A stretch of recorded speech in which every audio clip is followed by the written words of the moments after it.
2015 সালে উত্তরপ্রদেশের আগ্রার একটা সচ্ছল পরিবারের একজন বউ প্রথমবার মা হতে চলেছিল, কিন্তু তার শাশুড়ি খুশি হওয়ার বদলে ওই বাচ্চাটাকে জন্মের আগেই মেরে ফেলতে চাইছিল। কারা ছিল এরা, আর এর কারণটাই বা কি? আর কি দোষ ছিল ওই মহিলার যে প্রথমবার মা হওয়ার আনন্দ উপভোগ করছিল? নমস্কার, আমি গিরিশ জৈন। ক্রাইম অ্যালার্টের আজকের এপিসোডে আপনারা এক্ষুনি যা যা দেখলেন তা জানা আর বোঝার জন্য আমাদের 2 মাস পিছিয়ে যেতে হবে, যখন উত্তরপ্রদেশের আলিগড়ে থাকা রিমার জীবনে আনন্দ ছাড়া আর কিছুই ছিল না।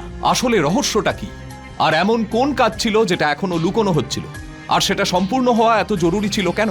এমনকি কারুর জীবন কেড়ে নেওয়ার সিদ্ধান্তও নেওয়া হয়েছিল।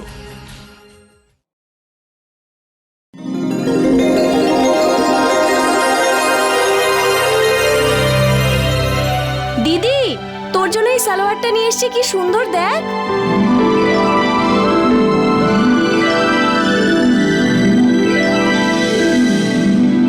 দাঁড়া দাঁড়া, আমি আসছি বাবা। দেখ কি সুন্দর মানাচ্ছে এটা তোকে। এটার কত দাম দাদা? 550 টাকা। 550 তো আপনি বেশি বলছেন দাদা। কিন্তু দিদি, কাপড়ের কোয়ালিটি তো দেখুন, ওটা পিওর কটনের। এটা মোটেও পিওর কটন নয়। হ্যাঁ, খুব বেশি হলে 300 টাকা দাম হবে। 300 টাকা না, হবে না দিদি। তাহলে ছেড়ে দিন আপনি। 400 টাকা, তার থেকে আর 1 টাকাও কমাতে পারবো না আমি। না দাদা, এত টাকা তো আমাদের বাজেটই নয়। আরে দিদি ছাড় না, এটা তুই সারা জীবন থরি না পড়বি। একটা কাজ করো, 4টে রাখো, বাকি সব সরিয়ে নাও।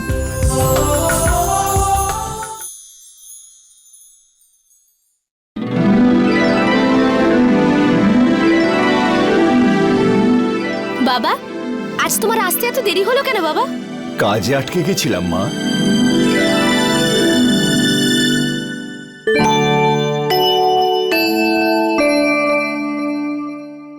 এই নে মা, তোর সেই পছন্দের খাবার। Thank you. তুমি জানো বাবা, আজকে আমরা 4 নতুন ড্রেস কিনেছি।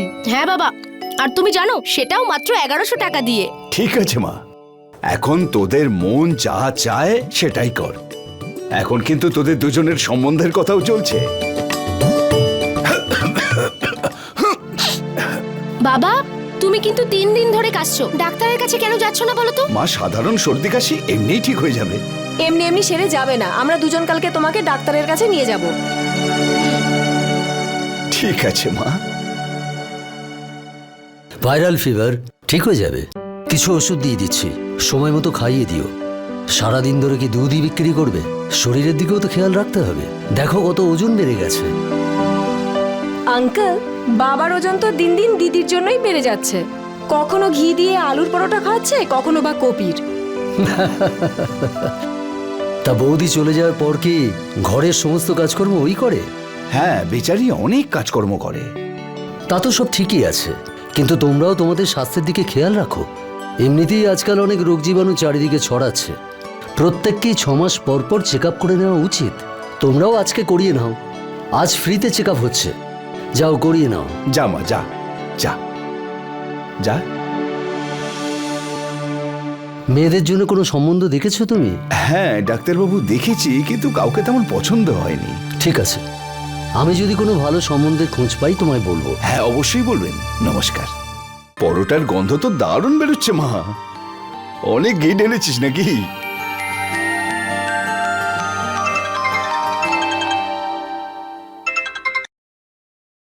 হ্যালো হ্যালো, আমি কি দয়াবাবুর সঙ্গে কথা বলছি? আগে হ্যাঁ, কিন্তু আপনি কে বলছেন? আমি মদন বাবু বলছি, আগ্রা থেকে। আমি এখানে ট্রান্সপোর্টের কাজ করি, আর আমার একই ছেলে রাহুল যে আমার কাজ দেখাশোনা করে। আমি জানতে পেরেছি যে আপনার বড় মেয়ে রিমা খুব ভালো রান্না করে। হ্যাঁ, কথাটা ঠিকই বলেছেন, কিন্তু আগে আমি আমার ছেলে রাহুলের জন্য এইরকমই একটি মেয়ে খুঁজছি। হ্যাঁ সে ভালো কথা, কিন্তু আমার মেয়ের খবর আপনারা জানলেন কি করে? ওই ডাক্তার কপিল, উনি আমারও অত্যন্ত পরিচিত। ওনার শ্বশুর বাড়ি আমাদের এই পাশেই। উনি আপনার মেয়ের ব্যাপারে আমাকে বলেছেন, আর আপনি ওনার কাছে আমাদের সম্পর্কে খবর নিতে পারেন। দাদা, ডক্টর কপিল তো আমাদের মেয়েদের ছোট থেকেই চেনেন। উনি যদি আপনাদের বলে থাকেন তাহলে আমি আর কি বলবো। আপনারা একটা তারিখ ঠিক করুন, আপনাদের আসার অপেক্ষায় আমি থাকবো।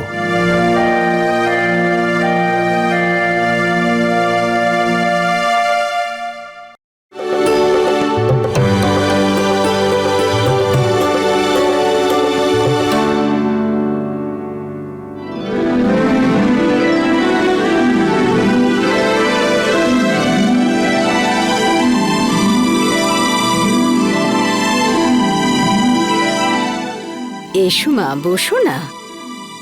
যা গিয়ে বস। দাদা, আপনার মেয়েকে আমাদের খুব পছন্দ হয়েছে। ওর সম্পর্কে যা শুনেছিলাম তার থেকে তো বেশিই মনে হচ্ছে দেখে। ধরে নিন আমাদের দিক থেকে সম্বন্ধ পাকা। আমিও খুব আনন্দ পেলাম। কিন্তু দাদা, একটা কথা আছে যেটা আমি আপনাকে বলতে চাই। এমনি কিছু ব্যাপার নয়, আসলে আমাদের পুরুত মশাই বলেছেন যে এই বিয়েটা 15-20 দিনের মধ্যেই হওয়া উচিত, কারণ এর পরে আগামী 8 মাসের মধ্যে আর কোনো শুভ দিন নেই। কিন্তু এত কম সময়ে এত ব্যবস্থা কি করে করব? দেখুন দাদা, সময় তো জোগাড় যন্ত্র করবার জন্য দরকার হয়। বিয়ের ব্যাপারটা তো 1-1.5 ঘন্টার মধ্যেই হয়ে যায়। ব্যাপারটা আমি ঠিক বুঝলাম না। আমাদের কোনো চাহিদা নেই, মেয়েকে শুধুমাত্র 2টো কাপড়েই পাঠিয়ে দেবেন, আর আমাদের সঙ্গে বরযাত্রীও বেশি আসবে না, তাই আশা করি ব্যবস্থা করতেও সময় লাগবে না। আপনারা দিন ঠিক করুন, আমার ক্ষমতা অনুযায়ী আমি সব ব্যবস্থা করব। ডেট এই মাসের 26 তারিখ ফিক্স করে দিন। এতে আপনারাও 10 দিন সময় পেয়ে যাবেন, আর আমরাও তৈরি হয়ে যাব।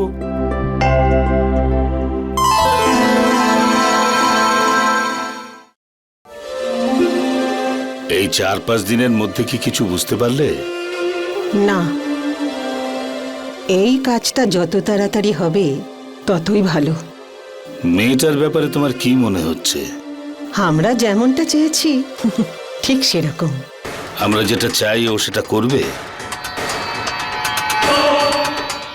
আমরা যা চাইবো সেটা তো করতেই হবে, আর না হলে আমাকে জোর তো করতেই হবে।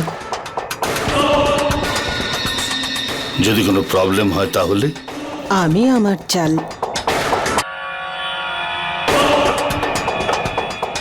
চেলে দিয়েছি, এবার যা হবে দেখা যাবে।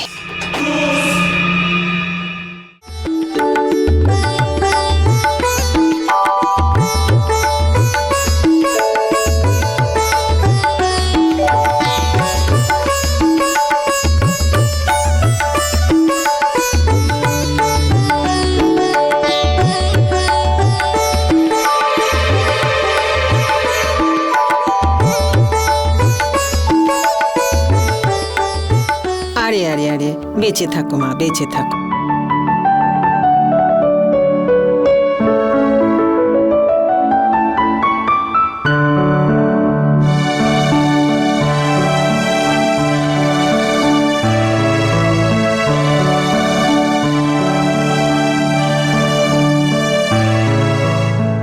মা, আজ থেকে এই বাড়ি আমরা সবাই, আর এখানে সবকিছু দায়িত্ব তোমার। এসো, তোমাকে বাড়ি দেখাচ্ছি, এসো মা।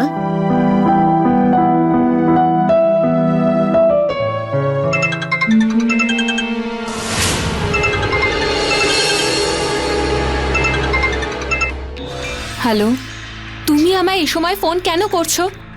আমি বলেছি তো তোমাকে, আর আমি সম্পর্ক রাখতে চাই না, কারণ তোমার মতো বাতিগ্রস্ত লোকের সঙ্গে আমি থাকতে পারবো না। হ্যাঁ হ্যাঁ, ডিভোর্সের নোটিশ পাঠিয়ে দাও। আমিও সেটাই চাই।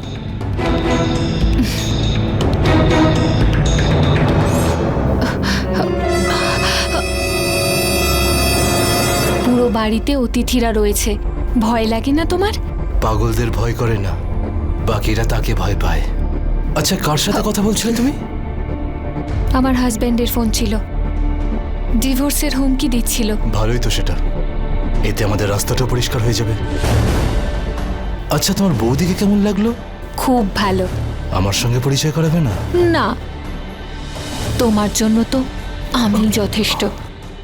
চলো তাহলে দেখাই যাক। কি করছো? দাদা চলে আসবে। তোমার দাদা তো ফুলসজ্জায় ব্যস্ত এখন। তো তোমার তাতে কি সমস্যা?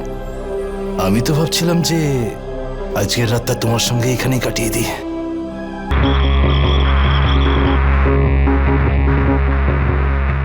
আচ্ছা, আমার এরকম কেন মনে হয় বলো তো, যে তোমার বৌদির জন্য ভবিষ্যতে আমাদের লোকসান হয়ে যাবে? কেন? বাড়িতে আমাদের উপর নজর রাখার জন্য আর একটা মেম্বার এক্সট্রা হলো তাই? আমি যত দূর অব্দি ভাবছি না, তত দূর তুমি ভাবতেও পারবে না। ফালতু কথা বলো না, নয়তো আমি চলে যাব। চলে যেও, কিন্তু 1 ঘন্টা পরে।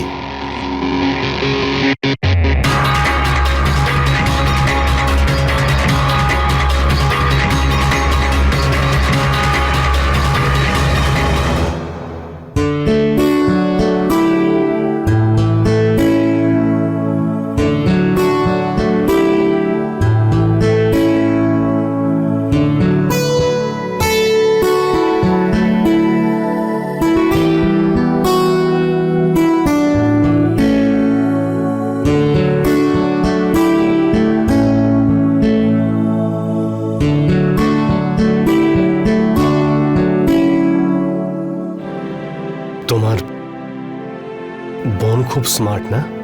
শুধু স্মার্টই নয়, ও একটু বেশি স্মার্ট। তবে ও শুধু একটু তাড়াতাড়ি রেগে যায়।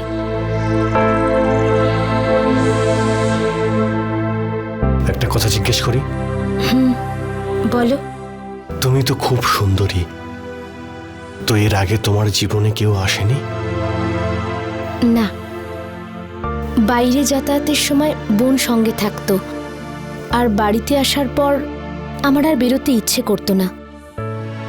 আর মা চলে যাওয়ার পরে সব দায়িত্ব আমার উপর এসে পড়ে। ব্যাস, এভাবেই জীবন কেটে যাচ্ছিল। আচ্ছা, তোমার কথা বলো আমায়। অনেকটা তোমারই মতন, দায়িত্ব পালন, কাজের পিছনে ছুটতে ছুটতে এসবের জন্য সময়ই পাইনি আমি। আর এবার দেখো কি কপাল আমার, প্রথমবার কোনো মেয়ে আমার সঙ্গে বসে, আর সে শুধু কথাই বলছে। তাহলে তুমি কি চাও বলো?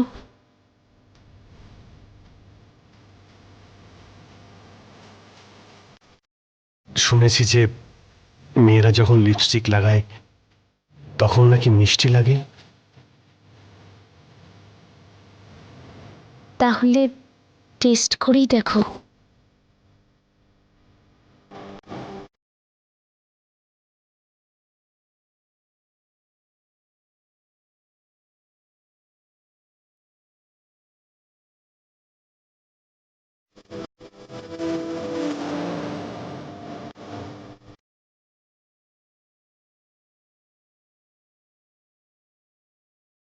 ঠিকই বলে সবাই, সত্যিই খুব মিষ্টি লাগে। কিন্তু এবার এটাই দেখার এর পরে কিরকম লাগে।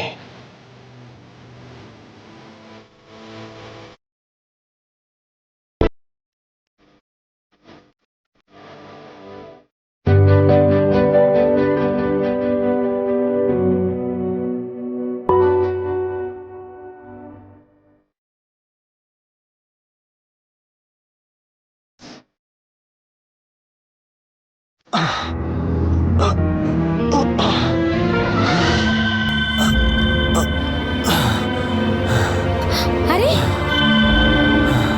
কি হয়েছে তোমার? তোমার শরীর ঠিক আছে তো? পেটে ব্যথা করছে নাকি তোমার? আমি এক্ষুনি মাকে ডেকে আনছি, দাঁড়াও। কিন্তু এক মিনিট।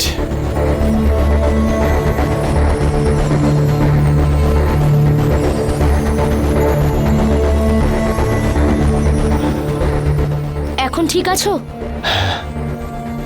তোমাকে বিয়ে করার ফল। আমাকে বিয়ে করার ফল মানে?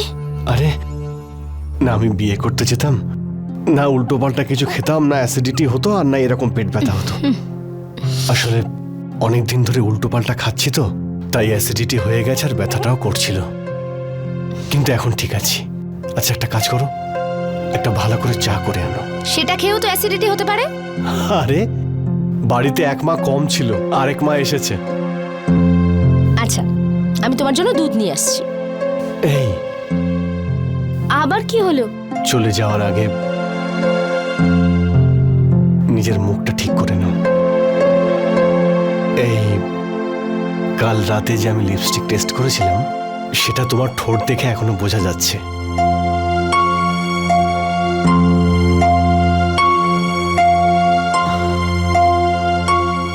আরেকবার কি টেস্ট করে নেব?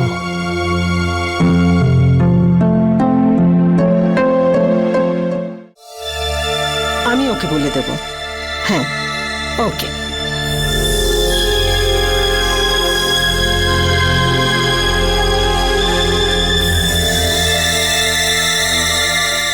পরের মাসের 23 তারিখ।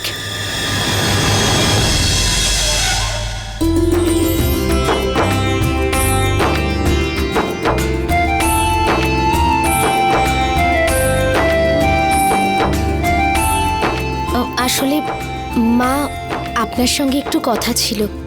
হ্যাঁ হ্যাঁ, বলো মা। আসলে ডাক্তারের কাছে যাওয়ার আছে। ডাক্তারের কাছে যাবে কেন? চেক আপের জন্য। চেক আপের জন্য? হ্যাঁ, আসলে আপনি ঠাকুমা হতে চলেছেন। আমি দিদিমা হতে চলেছি? তুমি এই কথাটা কি করে জানতে পারলে? মা, আমার মনে হচ্ছে 20 দিনের বেশি হয়ে গেছে। আচ্ছা, রাহুল জানে? না। আরে বাহ, খুব ভালো খবর শুনিয়েছো তুমি। আমি ভীষণ খুশি হয়েছি। যাও বিশ্রাম করে গিয়ে যাও। বাহ বাবা, খুব ভালো কাজ করেছিস, সাবাস। বাচ্চাটা নষ্ট করতে হবে, হ্যাঁ? বাবা হওয়ার খুব শখ না? আমার ভুল হয়ে গেছে মা। ভুল হয়ে গেছে, ভুল হয়ে গেছে। পরের মাসের 23 তারিখ, তার আগে তো বাচ্চাটা নষ্ট করতে হবে। কথা বলছি। যাও।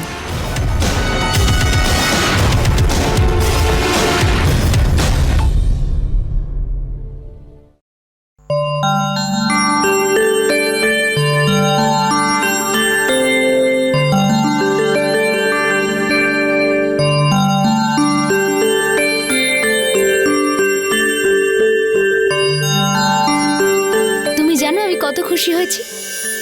আচ্ছা বলো, তোমার ছেলে চাই না মেয়ে চাই? বলো না, ছেলে চাই না মেয়ে চাই? সরে যাও তুমি। একটা কথা শোনো, এই বাচ্চাটা নষ্ট করতে হবে তোমার। বাচ্চাটা নষ্ট করতে হবে? কিন্তু কেন? কারণ কারণ আমি বলছি এই জন্য। কিন্তু কিন্তু কেন? আরে সেটা আমার ইচ্ছে।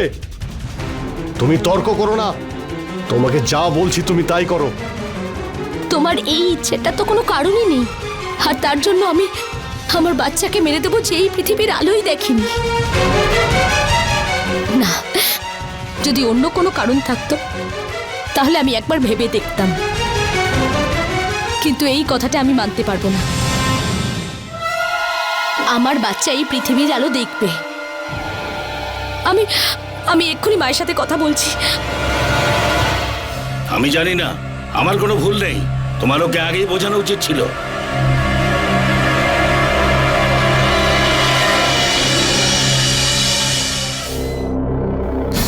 মা, মা দেখুন না ও কি বলছে। এসো এসো, কি হয়েছে? ও আমাকে আবর্ষণ করার কথা বলছে। ও আপনার সব কথা শোনে। প্লিজ আপনি ওকে বোঝান না মা, প্লিজ প্লিজ। দেখো, প্রথম কথা হলো আমি জানি না ও এরকম কেন বলছে, আর দ্বিতীয় কথা হলো আসলে হাজব্যান্ড ওয়াইফের মধ্যে আমার বা বাবার এর মধ্যে যাওয়াটা ঠিক হবে না। কিন্তু মা, এটা তো একটা বড় ব্যাপার। আমার প্রথম সন্তান আর আপনাদের প্রথম। দেখো মা, ওরও তো মতামত চাই। কিন্তু মা, এই যা কিছু ঘটেছে তাতে আমার তো কোনো দোষ নেই মা। আমি তো জানি না যে কার ভুল। আমি শুধু এইটুকুই জানি, যদি তোমাদের সম্পর্ক ভালো থাকে তাহলে বাচ্চা যে কোনো সময় হতে পারে। না মা, আমি ওর এই কথাটা শুনতে পারবো না মা। তাহলে ঠিক আছে, তোমার যা মনে হয় তাই করো।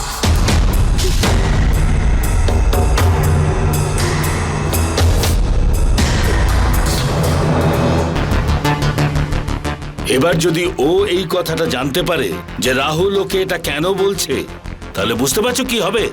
যা করার সেটা আমি করব।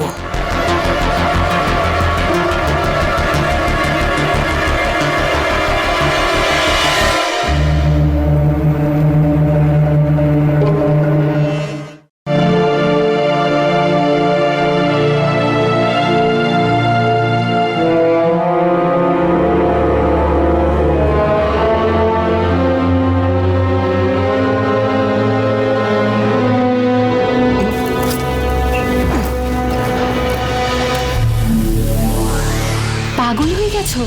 এত রাতে তুমি এখানে কি করছো? 3 দিন আগে তোমার সাথে দেখা করেছি। যদি কেউ কখনো দেখে নেয় না, খুব ঝামেলা হবে। হয়ে যেতে দাও, আমিও তো সেটাই চাই। কেন? যাতে তোমার ওই বর জানতে পেরে যায় আর তাড়াতাড়ি তোমাকে ডিভোর্স দিয়ে দেয়। তুমি কি জানো বাড়িতে কি চলছে? বলো। আমার বৌদি আছে না?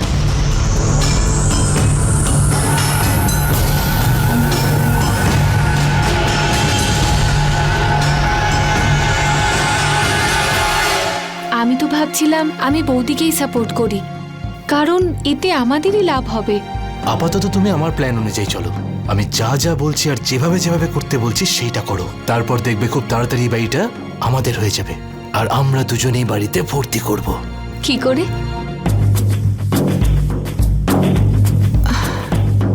তুমি জানতে চাও না যে প্ল্যানটা কি? হ্যাঁ, কিন্তু বলছি তোমাকে পুরো প্ল্যানটা। প্ল্যান জানতে চাও না?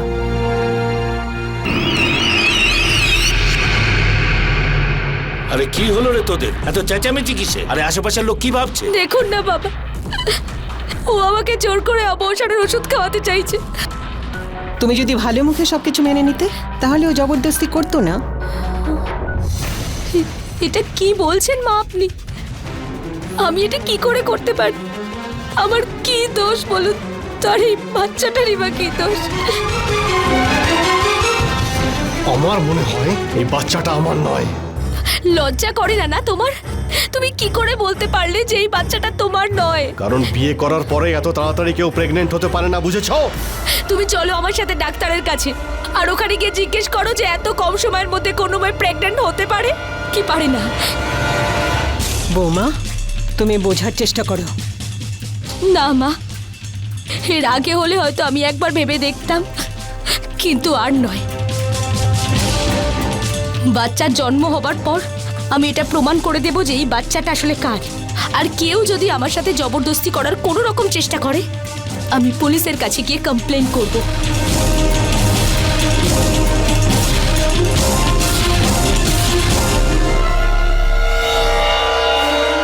এইভাবে শুনবে না।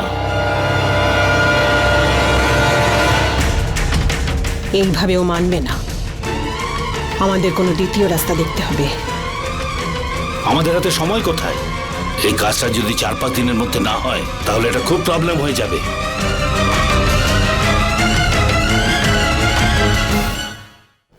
যে কোনো মহিলার জীবনে তার প্রথমবার মা হওয়ার খবরটাই হলো তার জীবনের সবচেয়ে বেশি আনন্দের খবর।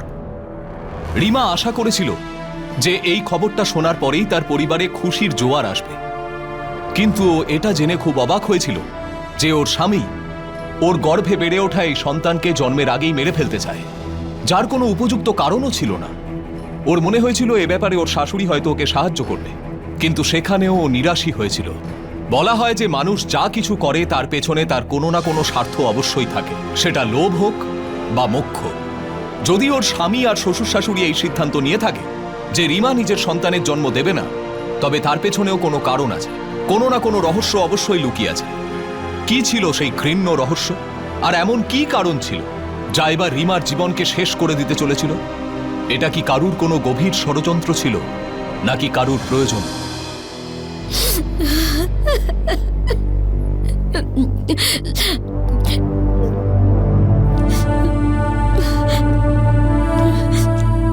বৌদি, এই সব কিছুতে আমারও খুব খারাপ লাগছে, কারণ আমার সাথে আমার শ্বশুর বাড়িতে এরকমটাই হয়েছে। আমার হাজবেন্ড, ও আমার উপরে ঠিক এভাবেই সন্দেহ করত, সেই জন্য ওই বাড়িটা ছেড়ে আসতে হয়েছে আমায়। আর এখন ব্যাপারটা ডিভোর্স অবধি পৌঁছে গেছে। আমিও ভাবছি যে কাল বাবাকে কল করে আমি সব কিছু বলে দেব, বৌদি এখান থেকে চলে যাব। শোনো, যাই করো না কেন ভেবে চিন্তে করবে, কারণ আমি ফিল করেছি যে শ্বশুর বাড়ির থেকে ফেরত আসা মেয়ে মা বাবার জন্য বোঝা হয়ে দাঁড়ায়, আর প্রতিবেশীদের জন্য এন্টারটেইনমেন্ট।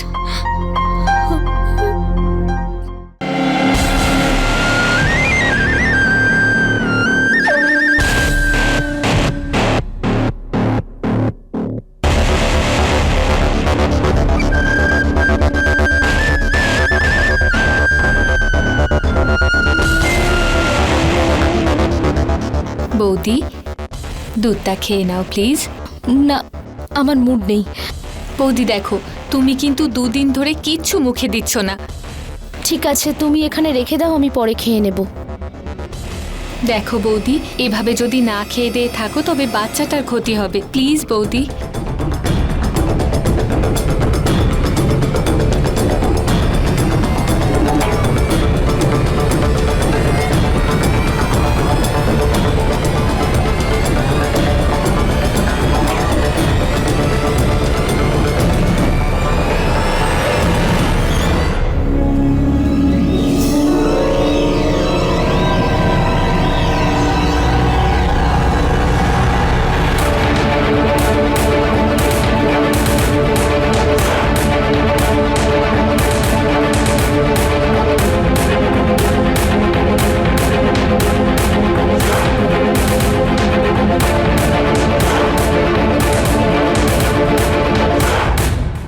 যখন মানুষ কারুর বিরুদ্ধে কোনো অভিযোগ করে তখন তার দুটো কারণ থাকে। হয় সে কোনো সত্যকে সকলের সামনে আনার চেষ্টা করে, অথবা কোনো সত্যকে লুকোনোর চেষ্টা করে। রাহুল নিজের স্ত্রী রিমার ওপর যে অভিযোগ করছিল, ওর কাছে তার কোনো উপযুক্ত প্রমাণ ছিল না, কিন্তু এর থেকে একটা কথা সামনে আসছিল যে সামনের মাসে এমন একটা কিছু হতে চলেছে যার জন্য রিমার গর্ভের সন্তানকে দ্রুত মেরে ফেলা উচিত। কি ছিল এই রহস্যটা, আর এমন কি কাজ ছিল যেটা এখনো লুকোনো হচ্ছিল, আর সেটা সম্পূর্ণ হওয়া এত জরুরি ছিল কেন, যার জন্য কারুর ওপর মিথ্যে অভিযোগ করা হচ্ছিল আর কারুর জীবন কেড়ে নেওয়ার সিদ্ধান্তও নেওয়া হয়েছিল।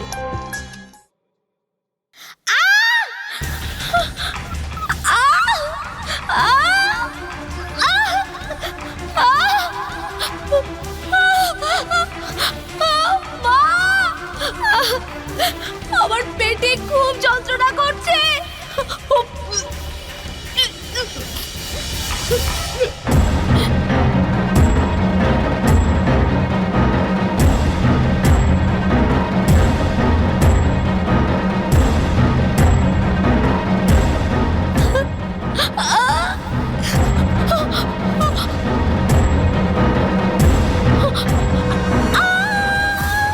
বাচ্চাটা মরে গেছে।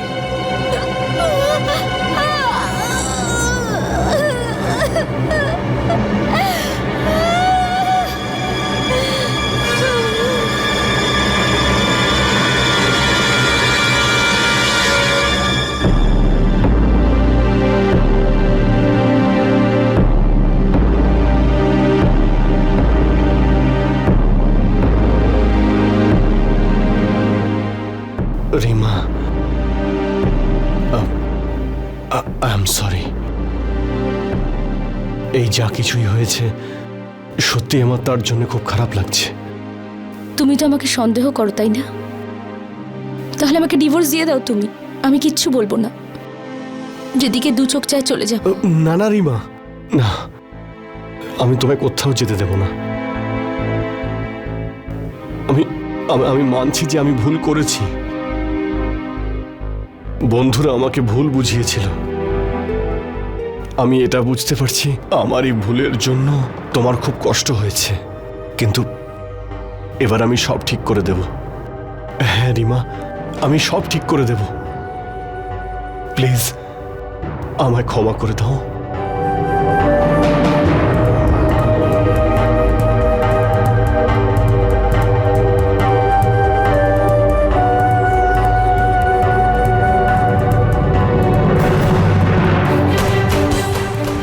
তুমিও শুয়ে পড়ো।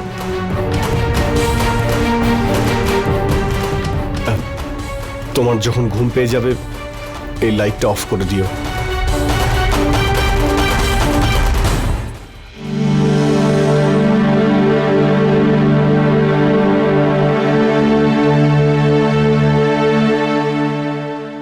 আচ্ছা দিদি, ওখানে হচ্ছেটা কি? আপনারা কি করছেন আমার মেয়ের সঙ্গে? আমি আপনার কথা বুঝতে পারছি না। আপনারা আমার মেয়েকে দোষারোপ কেন করছেন? দেখুন বিআই মশাই, তিনটে কথা আছে। প্রথম কথা হলো, আমার ছেলে যা কিছু করেছে সে তার ভুল স্বীকার করে নিয়েছে আর বউকেও সরি বলে দিয়েছে।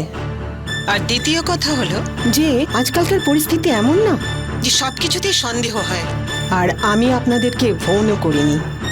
আর তৃতীয় কথা, একটু মন দিয়ে শুনুন, হাজব্যান্ড ওয়াইফের সম্পর্কের মধ্যে না আপনি কথা না বললে ভালোই হবে। ও আজ ঝগড়া করবে, কালকে আবার একসাথে হয়ে যাবে। এরকম তো সব ঘরে ঘরে হচ্ছে। আর ওর যে অ্যাবর্শন হলো সেটা কেন? দেখুন বিআই মশাই, আমি আমার বৌমার সাথে এরকম কেন করব? এর মধ্যে আমার কোনো ভুল নেই। এরকম তো সব সময় সকলের সাথেই হতে পারে। আমরা কোনো টাকা পয়সাও চাইনি আর কোনো ডিমান্ডও করিনি, তাই না? হ্যাঁ, স্বীকার করছি। দেখুন, আপনার যদি কোনো ভুল মনে হয় তাহলে আপনি আপনার মেয়েকে এখান থেকে নিয়ে যেতে পারেন। দেখুন বিআই মশাই, আমার খুব কষ্ট হবে, কিন্তু যতক্ষণ আপনি নিজে না দিয়ে যাবেন আমি ওকে ফোনও করব না, ওর সঙ্গে দেখাও করব না।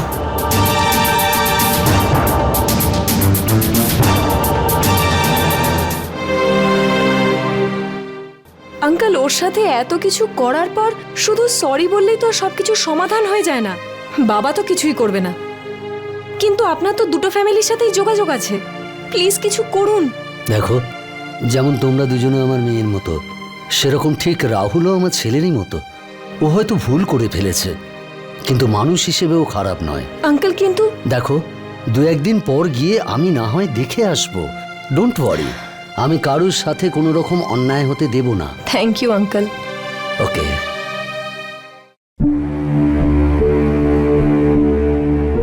আসলে আমি আমার বন্ধুদের কথা বিশ্বাস করে ফেলি, আর এতে শুধু ক্ষতি রিমারই হয়নি, আমারও তো হয়েছে। ও তো আমারও সন্তান ছিল। এমনিতে তো আমি ক্ষমা চেয়ে নিয়েছি, কিন্তু আপনার সামনে আমি আরো একবার ক্ষমা চাইছি। রিমা, আই এম সরি, আমায় ক্ষমা করে দাও।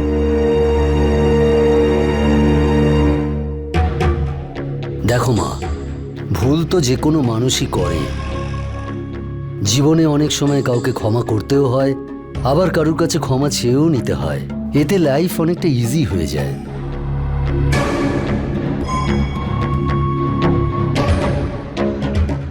তাহলে আমি কি ধরে নিতে পারি যে তুমি ওকে ক্ষমা করে দিয়েছো? আর এই জন্যে আমাদের দুজনের জন্য চা করে আনো। ঠিক আছে, আমি এক্ষুনি চা নিয়ে আসছি।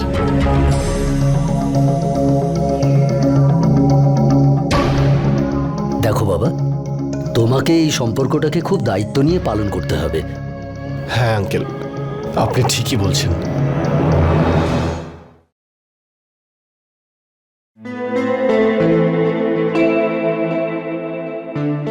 আরে খাও। আচ্ছা শোনো, আমি পরের মাসে কিছুদিনের জন্য ছুটি নিচ্ছি, ঠিক আছে? যদি তুমি কোথাও যেতে চাও তাহলে আমাকে বলে দিও। ওফ, এই ফোনটাও না। এক মিনিট রিমা, ধরো তো এটা। হ্যালো, কি? হ্যাঁ, কিন্তু এটা কি করে সম্ভব? আচ্ছা ঠিক আছে, আমি বাবার সঙ্গে কথা বলছি আর তাড়াতাড়ি বেরিয়ে পড়ছি।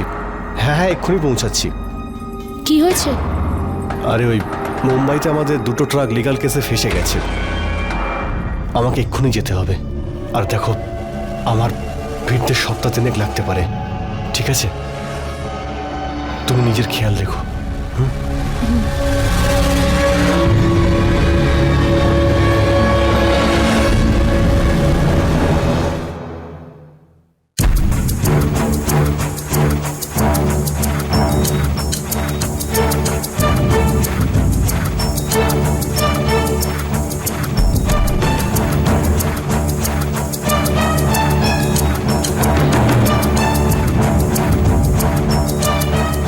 আপনারা সবাই এখানেই দাঁড়ান।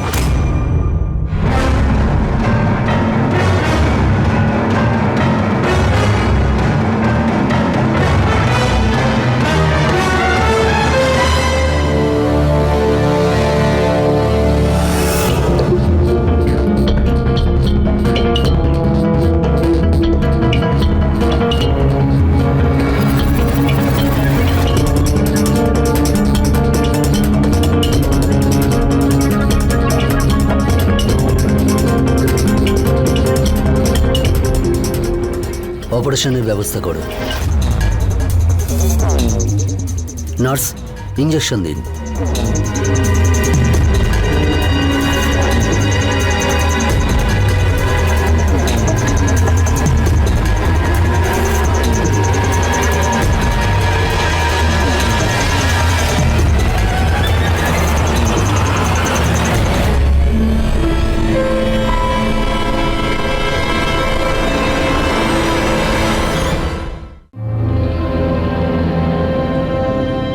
Congratulation, operation successful.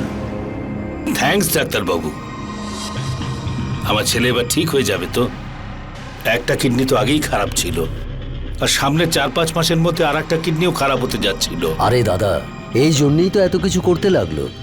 আপনার ছেলের একই ব্লাড গ্রুপের মেয়ে খুঁজে তার সঙ্গে বিয়ে দিই, যাতে কিডনি পাচার করতে আইনগত কোনো সমস্যা না হয়। না হলে সরকার আজকাল এইসব ব্যাপারে এত স্ট্রিক্ট হয়ে গেছে যে কোনো ডোনারও পাওয়া যায় না। ডাক্তারবাবু, আপনি আমাদের যা উপকার করলেন, এই জন্য আমি আপনার ফিসের ব্যাপারেও কোনো কার্পণ্য করিনি। এই নিন।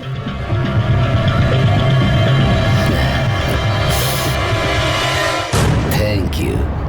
আর কিছু দরকার হলে আমায় বলবেন ডাক্তারবাবু। এবার আপনাদের ওর খাবার দাবারের ব্যাপারে আর খুব যেন পরিশ্রম না হয় সে ব্যাপারে খেয়াল রাখবেন। আর এরকমই কিডনি ডোনারেরও, মানে আপনার বৌমারও খেয়াল রাখতে হবে, বুঝলেন? আমি এই ব্যাপারে ওর খেয়াল রাখবো। বৌমার জ্ঞান ফেরার পরে যদি জিজ্ঞাসা করে যে অপারেশন কেন করা হয়েছে, তখন আমি কি উত্তর দেব? আমি আপনাকে বলে দেব যে আপনাকে এখন কি করতে হবে এবং কি বলতে হবে। সব রহস্য উন্মোচন হয়ে গেছিল, সব সত্যি জানা হয়ে গেছিল। আসলে মানুষের শরীরে দুটো কিডনি থাকে, যার কাজ শরীরের ক্ষতিকারক বস্তুগুলিকে বাইরে বার করা আর রক্তকে পরিষ্কার রাখা। রাহুলের একটা কিডনি আগেই খারাপ হয়ে গেছিল, আর দ্বিতীয় কিডনিটাও খারাপ হতে চলেছিল। এই অবস্থায় ওর সামনে একটাই উপায় বেঁচেছিল, যে ও এমন কাউকে খুঁজে পাক যার ব্লাড গ্রুপ ওর ব্লাড গ্রুপের সঙ্গে ম্যাচ করে, আর সে নিজের কিডনি রাহুলকে দিতে রাজি হয়ে যায়। মানুষের শরীর কিছুটা এভাবেই তৈরি হয়েছে যে সে একটা কিডনি নিয়েও বেঁচে থাকতে পারে। তাই প্রয়োজন হলে সে নিজের একটা কিডনি নিজের কাছের আত্মীয়দের দান করতে পারে।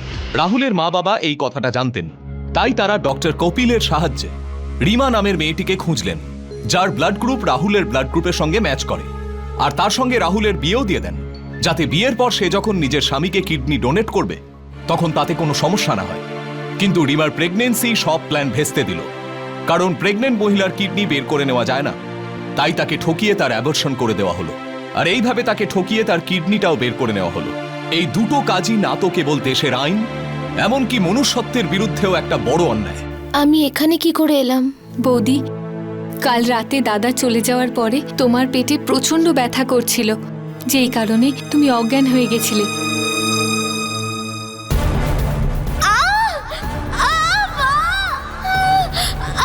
বৌমা, বৌমা, এই একটু জল নিয়ে আসো কেউ। বাবার পেটে খুব যন্ত্রণা করছে। ধরো। যখন আমরা হসপিটালে নিয়ে গেলাম তোমায়, তো ডক্টর বলল তোমার অ্যাপেন্ডিক্স আছে, তাই অপারেশন করতে হয়েছে। বৌদি, তুমি একদম চিন্তা করো না, তুমি এখন একদম সুস্থ আছো। তোমার দাদা কি এসবের ব্যাপারে জানে কিছু? হ্যাঁ বৌমা, ওর সঙ্গে কথা বলা যাবে না, ও হয়তো এখন ট্রেনে আছে।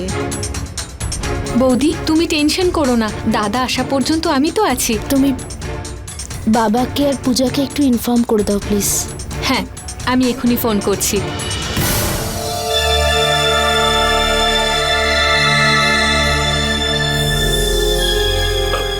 মা, যদি রিমা জানতে পেরে যায় যে আমরা ওকে মিথ্যে কথা বলে ওর কিডনি নিয়ে নিয়েছি, তাহলে ও... বাবা, ও যদি জানতে পারে যে আমরা ওর কিডনি নিয়েছি, ওর পেট কাটতে হবে, আর ওটা তো সম্ভব নয়।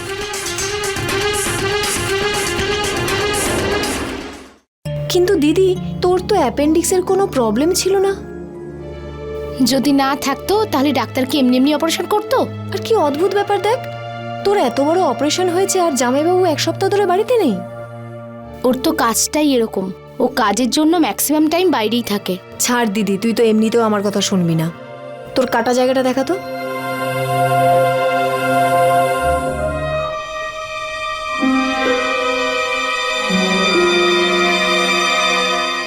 দিদি দেখ, আমি যেটুকু জানি অ্যাপেন্ডিক্সের অপারেশন খুব ছোট হয়, তার জন্য এতটা কাটতে হয় না। আর এখানে তোর খেয়াল রাখার জন্য কে আছে বল? কি অবস্থা হয়েছে রে তোর দিদি এখানে? তুমি কি ডাক্তার, না ওর থেকে আরো বেশি কিছু? আসলে আন্টি, কিসব কথা বলছো? না মা, ও তো জাস্ট এমনি। কেন ওকে ভয় পাইয়ে দিচ্ছ? প্রথমে তো কোনো প্রবলেম ছিল না, এত বড় কাটা ছেঁড়া, হাজব্যান্ড এখানে নেই আর ওকে এখানে দেখাশোনারও কেউ নেই। আন্টি আমি কিন্তু সেটা বলতে চাইনি। তোমার মতলবটা যে কি সেটা আমি ভালো করেই জানি। তোমার বাবার সাথে আমি কথা বলছি। মা কিন্তু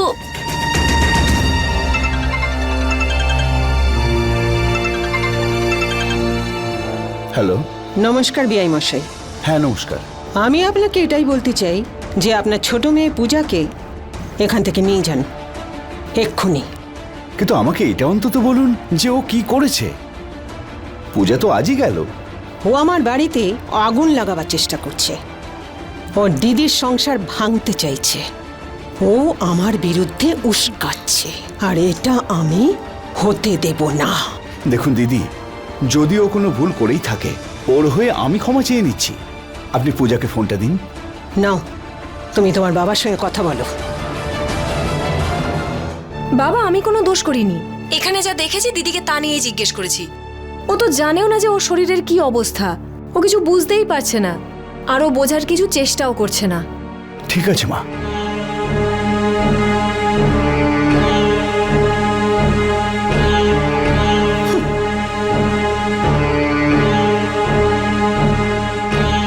শোনো বৌমা, আজকে এখানে একটা বড় সমস্যার সমাধান হবে। মা যতক্ষণ না পূজা এই বাড়ি ছেড়ে যাবে ততক্ষণ আমি ভাতের দানা তো ছেড়ে দাও, ততক্ষণ আমি নিঃশ্বাসও নেব না। মা, পূজা তো বৌদির বোন, বৌদির জন্য চিন্তা করবে না তো কি করবে? মা, মা তুমি এসব মা? কি করছো? মা, মা এসব কেন করছো? মা, মা, মা ওকে ক্ষমা করে দিন মা। দিদি কি নাটক হচ্ছে এসব? খবরদার, এবার যদি তুই আর একটা কথা বলিস, পূজা প্লিজ তুই এখান থেকে চলে যা। কিন্তু দিদি তো যদি তুই সত্যিই আমার ভালো চাস তাহলে প্লিজ এখান থেকে চলে যা পূজা, প্লিজ প্লিজ চলে যা। মা মা, মা, মা কি করছো তুমি? শোনো বৌমা, আজ থেকে তোমার বাড়ির লোক তোমার জন্য আর তুমি ওদের জন্য চিরজীবনের জন্য মৃত। মা, না হলে আজ থেকে আমাদের আর তোমার সম্পর্ক চিরকালের জন্য শেষ।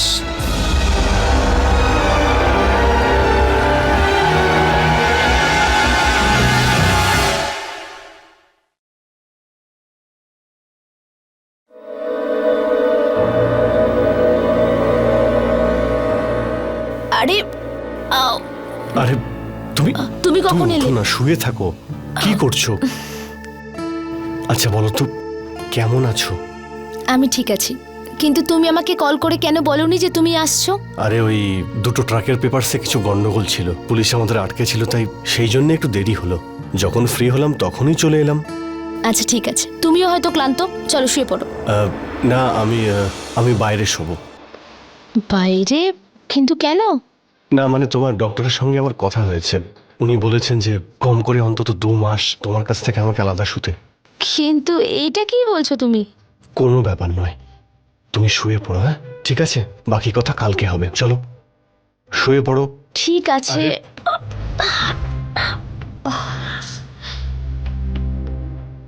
এই বালিশটা আমি নিলাম। হ্যাঁ, গুড নাইট। Good night.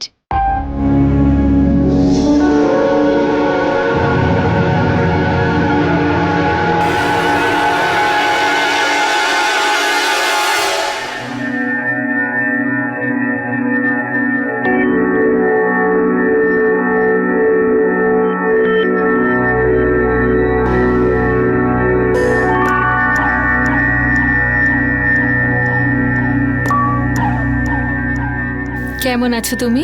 আমি ভালো আছি, আর তুমি কেমন আছো? পুরো 15 দিন বাদে আমরা দেখা করছি।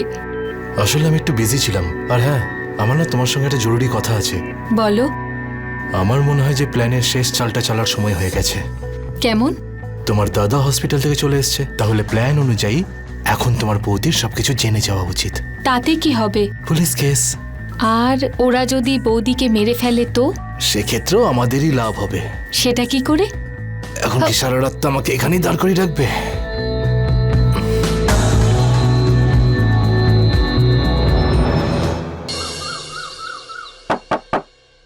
এসো।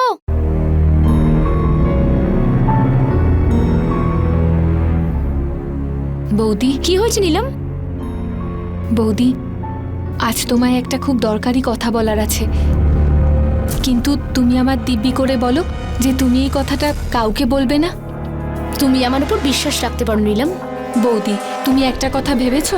যখন থেকে তোমার বিয়ের কথা চলছিল তখন থেকে আজ পর্যন্ত যা কিছু ঘটছে সেটা কেন আর কি করে হচ্ছে? না, তুমি এখন ভালো করে এই ব্যাপারটা ভাবতে শুরু করে দাও। হঠাৎ বিয়ে হওয়া, তারপর প্রেগনেন্ট হয়ে যাওয়া, আর প্রেগনেন্সি ঠিক পরে দাদার এরকম বদলে যাওয়া, আর তার ঠিক পরে তোমার অ্যাবর্শন, আর তারপরে পরেই দাদার চলে যাওয়া, তারপরে তোমার পেটে ওভাবে ব্যথা হওয়া, তারপরে তোমার অপারেশন হওয়া, আর আমার মায়ের সাথে তোমার নিজের বোনের অকারণে ঝগড়া, আর দাদার মুম্বাই থেকে ফিরে আসার পরে এভাবে হলে গিয়ে ঘুমানো। কখনো ভেবেছো? আসলে আমাদের পুরুত মশাই বলেছেন যে এই বিয়েটা 15-20 দিনের মধ্যেই হওয়া উচিত। ওই আসলে আপনি ঠাকুমা হতে চলেছেন। তোমাকে বাচ্চারা নষ্ট করতে হবে। কিন্তু কেন? আমি বলছি সেই জন্য।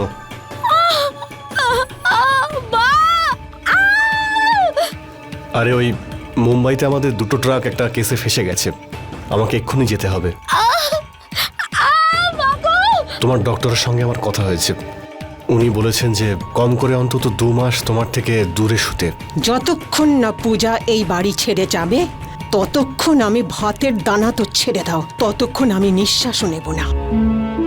বৌদি, আমি তোমায় একটা গোপন কথা বলছি, যদি তুমি বুঝতে চাও তো বুঝতে পারবে। বৌদি, তোমার পেটে ঠিক যেরকম দাগ রয়েছে দাদার পেটেও ঠিক একই রকম দাগ রয়েছে, আর এই দুটো ব্যাপার একে অপরের সঙ্গে জুড়ে আছে।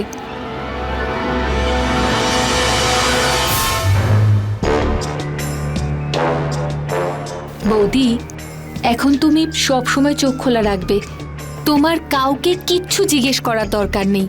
তোমার যদি প্রমাণের প্রয়োজন হয় সেটা মায়ের আলমারিতে আছে।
Kidney transplant, donor Rima, relation 5, doctor Kapil দরাশফর।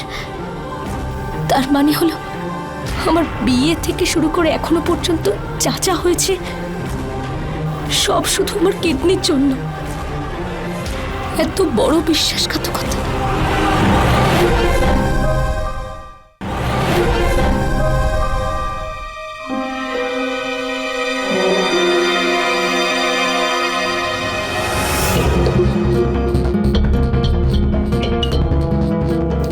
একদম ভয় পেও না বৌদি, নিজের বাড়িতে ফোন করো আর ওদের সব কিছু বলে দাও।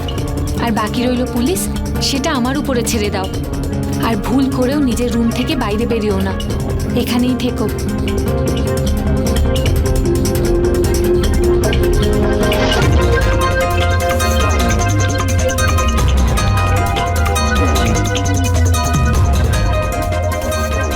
হ্যালো বাবা। মা, আমি না বৌদিকে তোমার আলমারি থেকে মেডিকেল রিপোর্ট চুরি করতে দেখেছি, আর বৌদি সব সত্যি জানতে পেরে গেছে। এর আগে ও নিজের বাড়িতে আর পুলিশকে ইনফর্ম করে আমাদের ওকে মেরে ফেলা উচিত, নইলে আমরা সবাই জেলে পচে মরবো। ও একদম ঠিক কথা বলছে। আমাদের সমস্ত প্রমাণ নষ্ট করে দেওয়া উচিত। ওকে মেরে লাশটাও কোথাও লুকিয়ে ফেলা উচিত। থামো, এসবের কোনো কিছুর প্রয়োজন নেই।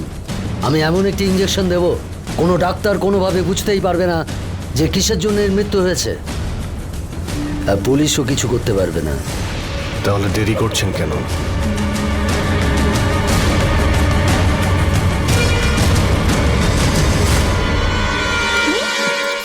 ছাড়ুন, কি করছেন আপনারা? ছাড়ুন আমাকে, ছাড়ুন প্লিজ, আমায় ছাড়ুন। এখন তো তুমি সব জেনে গেছো মা। হ্যাঁ, সব সত্যি জেনে গেছি আমি। আমার শুধু একটাই প্রশ্ন আছে। জিজ্ঞেস করো, সেটাও জিজ্ঞেস করো, সব কিছু বলে দেবো। রাহুল তো আমার স্বামী, আমি ওকে এত ভালোবাসতাম। আপনারা একবার যদি ভালোবেসে আমাকে অনুরোধ করতেন, তাহলে কিডনি তো বটেই, আমার প্রাণটাও দিয়ে দিতাম। কিন্তু কেন করলেন এরকম আপনারা আমার সাথে? ভেবেছিলাম আমিও তো সেটা, যখন তুমি প্রেগনেন্ট হয়ে গেছিলে। এই কারণে আমরা তোমার কাছ থেকে কিডনি নিতে পারিনি, বুঝেছো তুমি? আর তুমি তো বাচ্চা নষ্ট করার জন্য তৈরি ছিলে না, তার জন্য আমাদের জবরদস্তি করতে হয়েছিল। যেমন করে হোক অ্যাবর্শন হয়ে যাক অথবা অপারেশন হোক। তবে এবার কি চান আপনারা? তোমার প্রাণ, যাতে তুমি এই সব কথা কাউকে বলতে না পারো।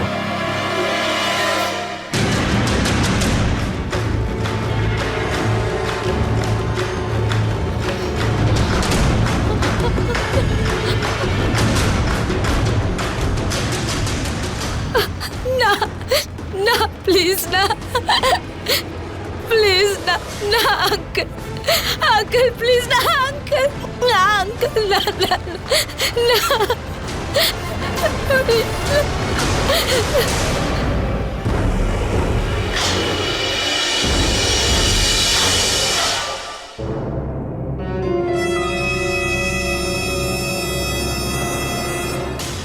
অ্যারেস্ট করো ওদের।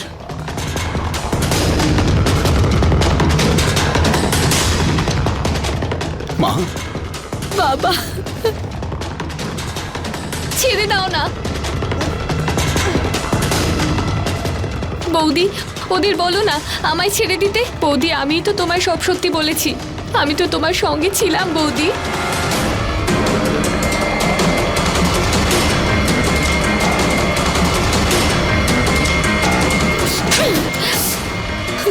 তুমি আমাকে বলেছিলে যে বাড়ির সবার ওপরে যেন আমি নজর রাখি, তাই আমি তোমার ওপরেও নজর রেখেছিলাম। আর ওই দিন পুরো ছবিটা আমার সামনে পরিষ্কার হয়ে যায়।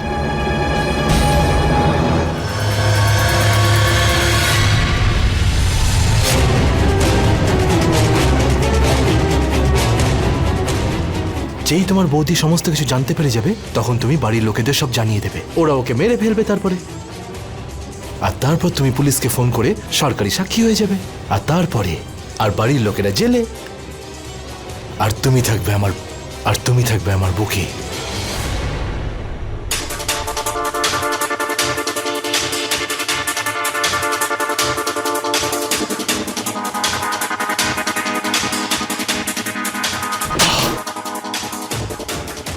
আর তুমি তো আমার স্বামী ছিলে। প্রেগনেন্ট হওয়ার পর যদি সব সত্যি আমাকে বলতে তুমি, তাহলেও আমি তোমার প্রাণ বাঁচাতাম। কিন্তু তুমি আমার বাচ্চাকে খুন করেছো। ঘেন্না করি তোমায়।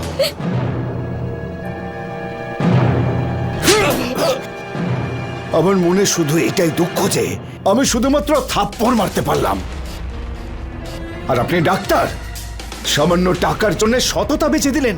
থো! বয়সে আপনি আমার মায়ের সমান, তাই আপনাকে যদি চড় মারি সেটা ভালো দেখাবে না। থাপ্পড় নয়, এনাকে ধরে পেটানো উচিত, আর আমি দেখাবো ওনাকে কিভাবে পেটাতে হয়।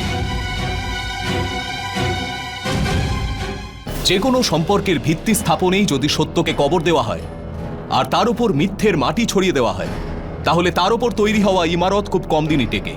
সেটা একদিন না একদিন ভেঙে পড়বেই, আর তার শেষ পরিণাম সবসময় দুঃখজনকই হয়। রাহুলের মা বাবা বিয়ের সময় এই কথাটা লুকিয়েছিল যে রাহুলের একটা কিডনি খারাপ হয়ে গেছে আর দ্বিতীয়টাও খারাপ হতে চলেছে। আসলে ওরা বিয়েটা এই কারণেই দিয়েছিল যে রিমার ব্লাড গ্রুপ রাহুলের ব্লাড গ্রুপের সঙ্গে ম্যাচ করে, আর বিয়ের পর বিনা বাধায় ওরা রিমার কিডনিটা তার কাছ থেকে চাইতে পারত। বিয়ের সময় এই কথাটা লুকোনো একটা ভুল ছিল, আর বিয়ের পরেও সত্যিটা না বলা তার থেকেও বড় ভুল।